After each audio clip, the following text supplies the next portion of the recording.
welcome to another episode of the Freelancers Mindset Shortcast. It's so nice to see you here again.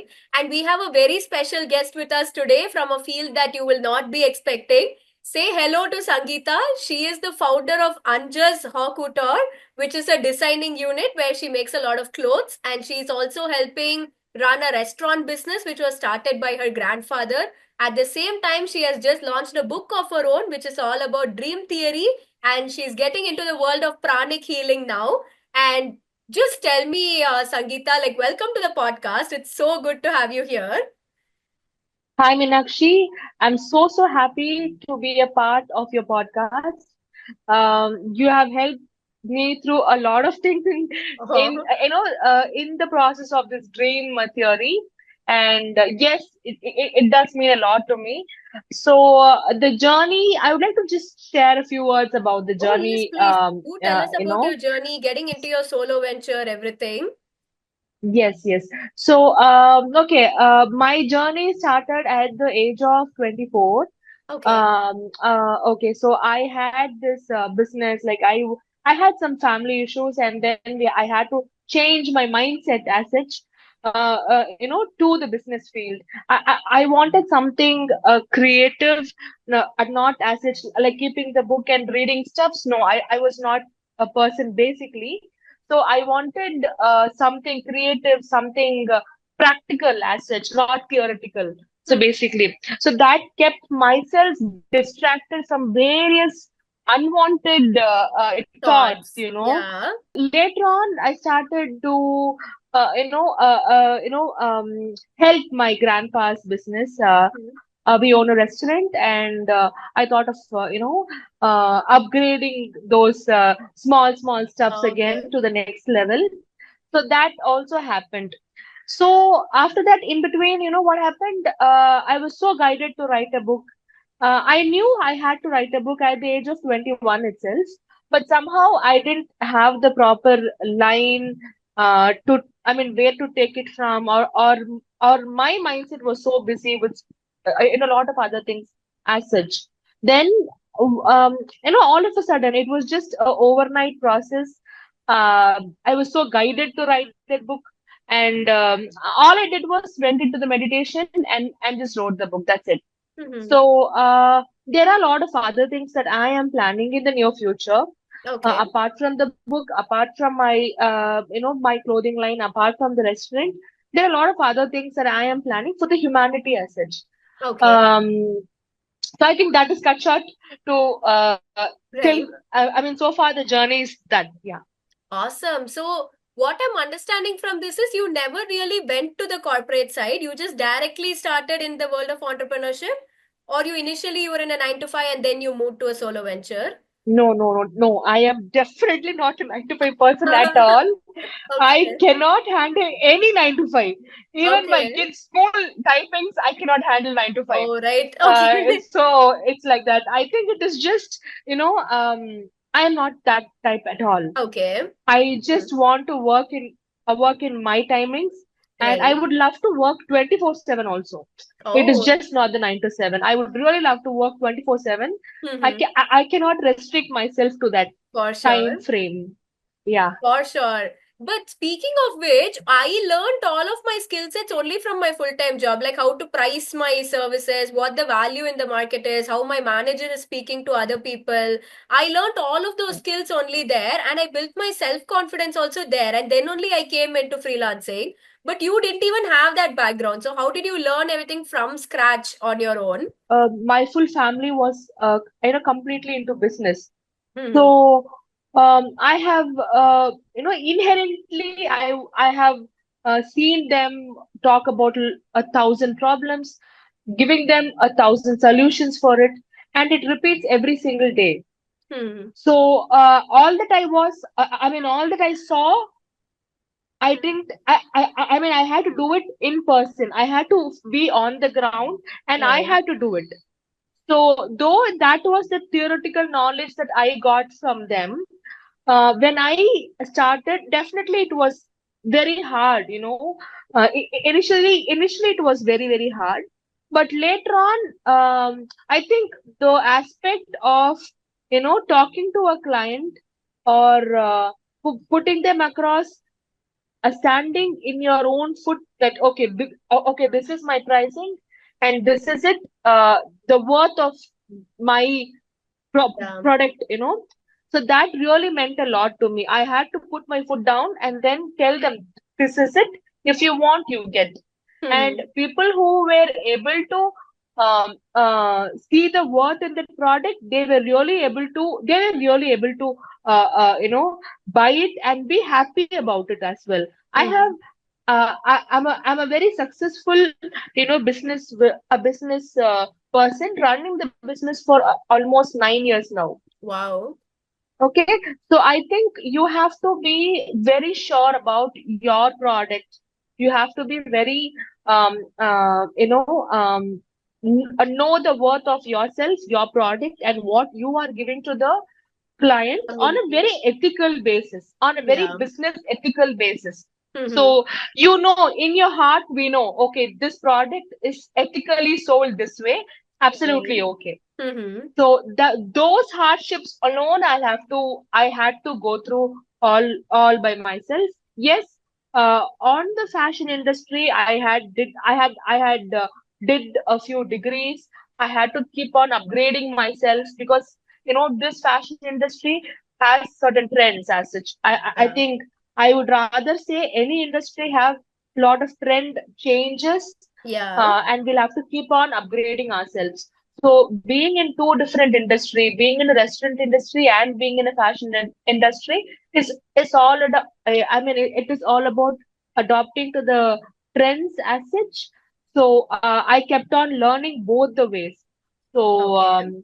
I kept on learning from the on the industry basis, connected to the restaurant, and on the fashion. So I used to utilize my time, schedule my day in such a way that at least 2 to 3 hours I dedicate for learning.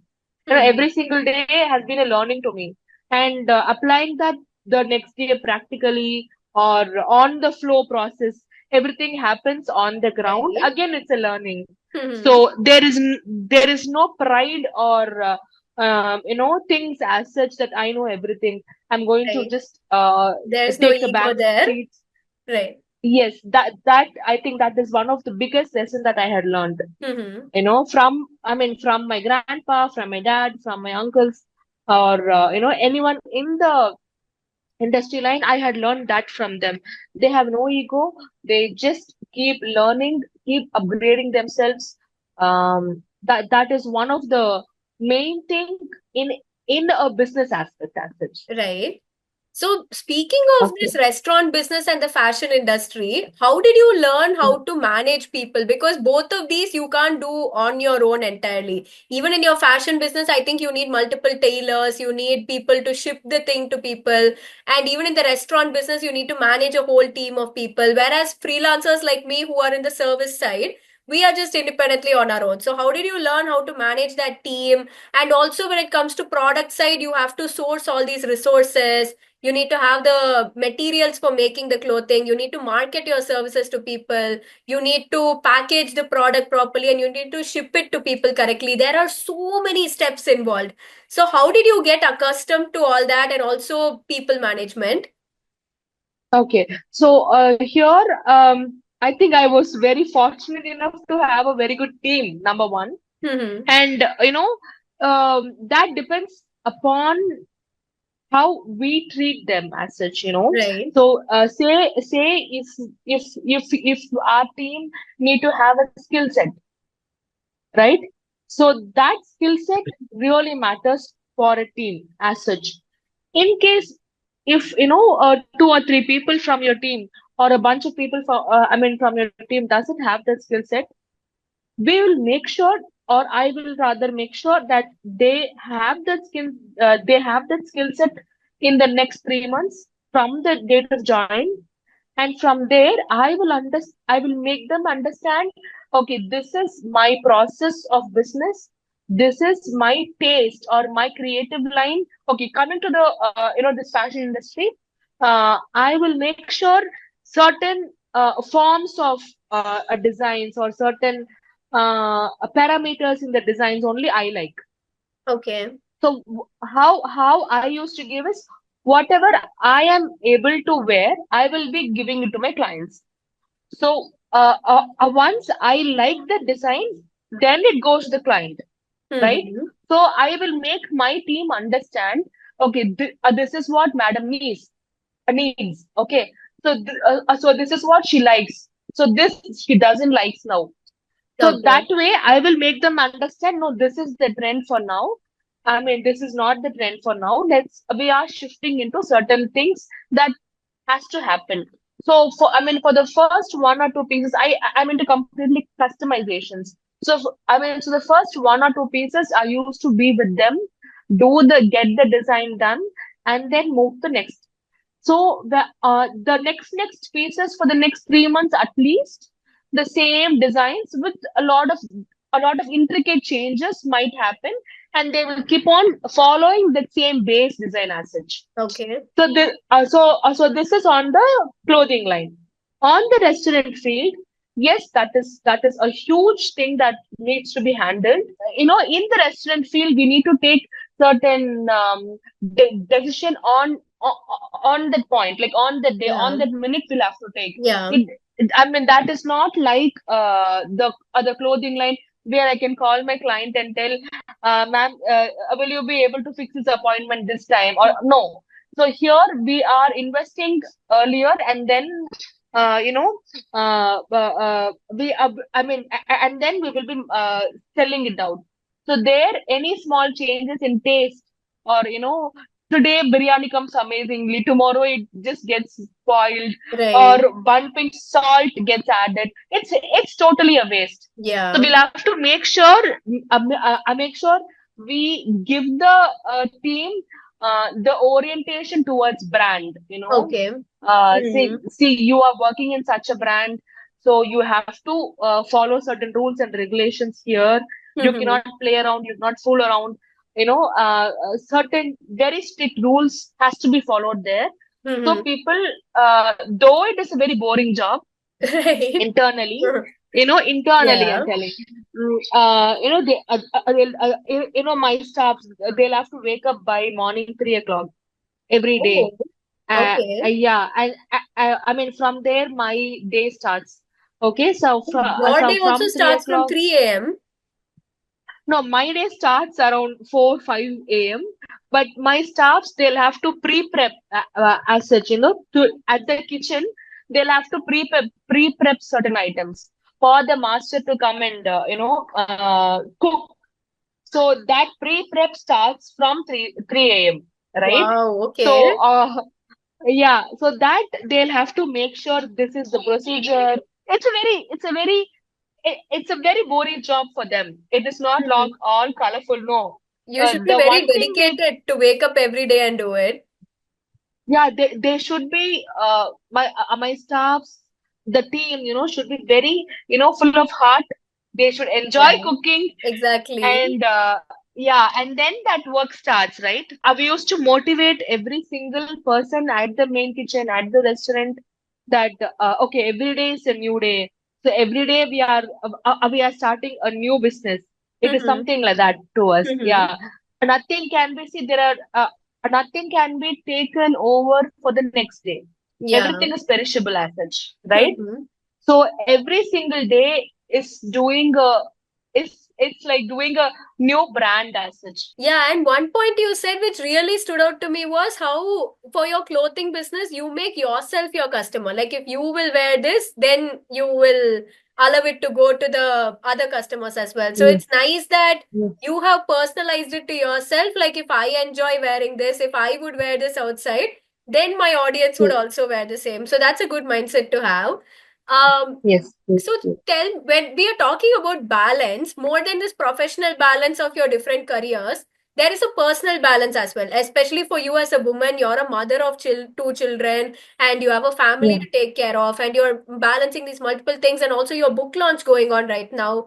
How do you find Yeah. the balance for all of this together? Okay. There's something my guru tells. Okay. Okay, He is Master Chokokshu, okay, who invented pranic healing. Okay. he tells he's a multi-billionaire, and he's done this amazing service to humanity through spirituality. All right. So what he says is, you have to work for just 4 hours a day. That's it. Okay. 4 hour Okay. work week. Yeah, just 4 hours a day. The rest of the hours, you will have to, as such, be in person wherever your business runs for just 4 hours together. How much ever business you do, like how many ever business you do, it's just 4 hours. The rest of the time, uh, you should make sure the business runs by itself. Right. That system should be set in such a way, the it just runs by itself. Mm-hmm. We have to set the system. Okay, one. And I balance everything only through spirituality as such. I'm very, Mm-hmm. very clear about that, because Right. the more spiritual, the more flow of energy is there. Right. Hmm. Okay. For example, be it anyone, the more you pray, I think, that is my personal, point of view, and I think it just works amazing to anyone and everyone, and to me as well. You know. Mm-hmm. So how I do is, I pray a lot. Be it I am not a religious person. I am a very spiritual person as such. Okay. Okay. So the more spiritually we are inclined, the more energy flows to us. That way, we will be planning things in a very appropriate way Mm-hmm. and executing it in the same way. Okay. You know, so in a day, I used to schedule the time, and if that time, in that particular time, I'm supposed to finish that work. That's it. No Mm-hmm. matter what. Okay. I have had bad days. I have had headaches. I have had literally all kind of pains and everything. But still, whatever happens, that particular time is fixed for that particular work. Right. I definitely don't change from that. Mm-hmm. So in between each schedule, I give myself a 10 to 15 minutes break. Mm-hmm.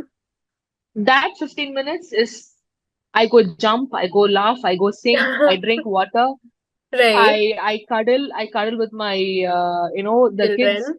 and yeah, and whatever I need to have a quick, again, the energy flow in that 15 minutes I'll do. Okay.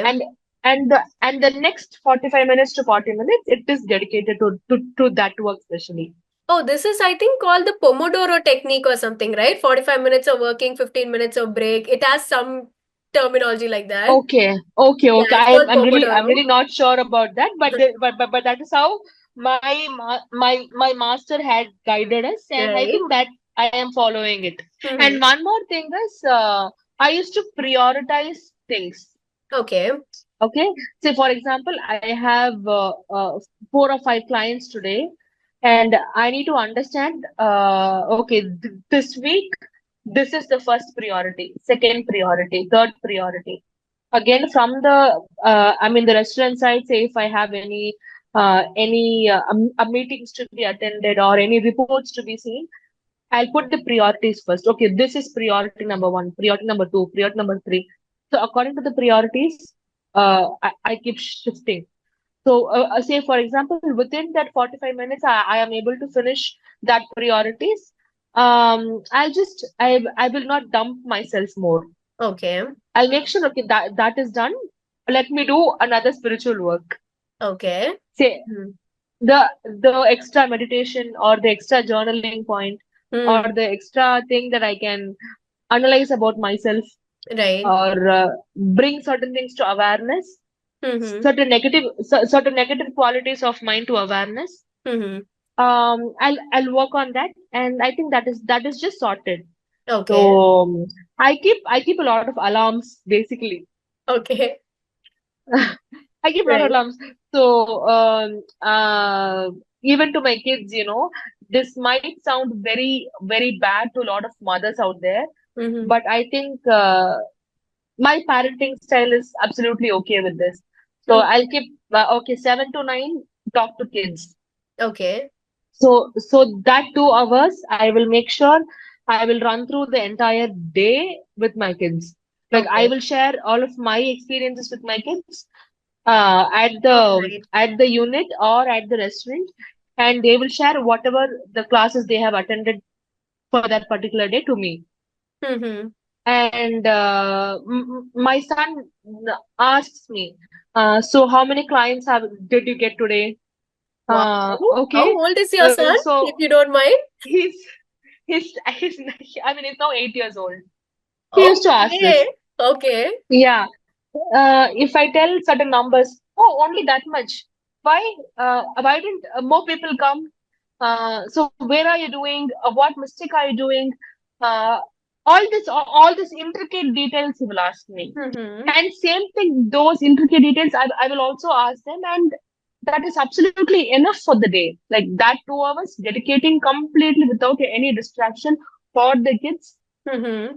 I mean, I think we both the side we are happy with that. All types of bodies get activated. There's something called astral body. There's something called etheric body. There's something called mental body.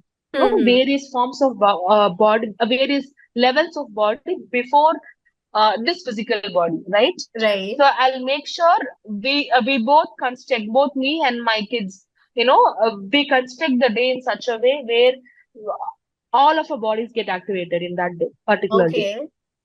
That's amazing. That's And how, I think this is a great segue into your book as well, because I remember reading all yeah, of this in your book about your book yes, is about dream theory and the different planes of dreaming and everything. So I'll give you the exactly. space to talk about your book. What is it about Okay. and how important is that to your career? I mean, you're involved in the fashion industry and restaurant industry, but your book is about dream theory and spirituality Yeah. and all. So clearly it means a lot to you. So tell us a bit more about Yeah, yeah. So as I told you, I was spiritually inclined right from the age of 20.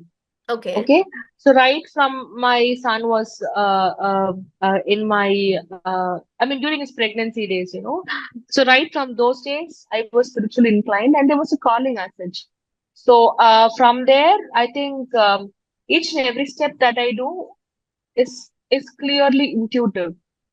Mm-hmm. So whatever I do, balancing that with the logical brain was the real task to me. I mean, there's a problem. There is literally solution for everything. Mm-hmm. So this got connected with my life as such through dreams. That Okay. that starting stage of spirituality was dreams. So I started seeing people whom I saw in my dreams. Uh, Nearly after 1.5 years, after 2 years, I saw them, in real. Then I started thinking, okay, something I am inclined to. I don't know what, but I'll have to sit and analyze it, sit and map it out what exactly is going through in my life. There was lot of things that was, how could this happen in my life? Things, Right. certain things happen though. Happen that way. So then I started noting it down, pen by, by pen. Only then I started analyzing a lot of things that really made sense to me in my life. Only then I started analyzing, okay, so much when when a particular human, after cleansing herself, when I am able to start a lot of things through spirituality, why don't I give it to the humans? Why don't I give it to the Right. public? I do a lot of meditation, and through visions, I used to get uh, write book, write book, write book. I know what to write book, how to write. I do. I'm not very great at writing that book kind of English and all. So I was like, okay, something is coming. I'll just note it down, and I'll just do my work whenever it comes. Let it come. Then later, by October 2023, I had to, I mean, one fine day I was doing meditation, and again, I had a vision of a saint sitting, and he was telling, he was just, he was just, narrating something, and I was clearly seeing and hearing it. Okay. So I thought, okay, let me just note it down and then read it. That's how this book happened. Okay. So that saint was Saint Vedavyasa, who had narrated Mahabharatam to Lord Ganesha. Mhm. I was in utter shock. I was in utter shock that to your Lord, Saint Vedavyas and all coming to us is very, very big thing. Why would he choose us? Why am I even worth it? All these things Right. happened. Then people who are around me are also spiritual. They told, don't doubt, just write whatever you have, and I mean, let's just check it on a very scientific basis. So that happened. So that's how the book happened. That book has dreams. Book has a lot of information about dreams. From where exactly it is absolutely not about dreams like how dreams are interpreted. No. So for example, there is a elephant in your dreams, and you don't want to know the meaning of that. No, that is not the book. Mm-hmm. The book is absolutely about various realms of where this dream starts from. That exactly starts at the physical plane, or the etheric plane, or the astral plane, or something beyond that, or how are these multiverses connected to this earth, you Mm-hmm. know, and why certain people come in our dreams, and why certain deities come in our dreams, and I mean those messages behind that. Why do they come as such for you, and to narrate the complete process of Mm-hmm. those messages in the dream. How should you decode that dream? So all this is a complete a beautiful book together as such. Yeah. You will be like we will be able to understand a lot about dream and its scientific aspect behind that, from where it starts, or what is the reason behind. Are we really sleeping, or are we just traveling to another dimension in the form of sleep? What our physical body does in this dream, Mm-hmm. or a lot of those kind of those aspects, those things in that book that we will be able to Okay. do it fully. Yeah. So glad to hear that. And on that note, Sangeeta, thanks so much for your time. Thanks for sharing all these insights. We personally learned a lot, especially entrepreneurs who are women and they are balancing their family as well as multiple jobs together. You have given us a lot of insights on that, staying in tune with trends and everything. Just power packed with Hmm. a lot of insights. Thanks for that. And Thank you, Meenakshi. thank you to everyone who's been listening so far. Thanks for your support. If you would like to get in touch with Sangeeta, I'll leave all of her links in the description, both for a restaurant and the clothing store, as well as her book. I'll leave all the description so you can get in touch with her. And thanks for watching. Stay tuned for the next one. Thank you, Meenakshi. As such, you are also a power-packed woman. You had helped me so much in the book that really came out alive today. So thank you for me, for a complete journey along with the dreams. Yes.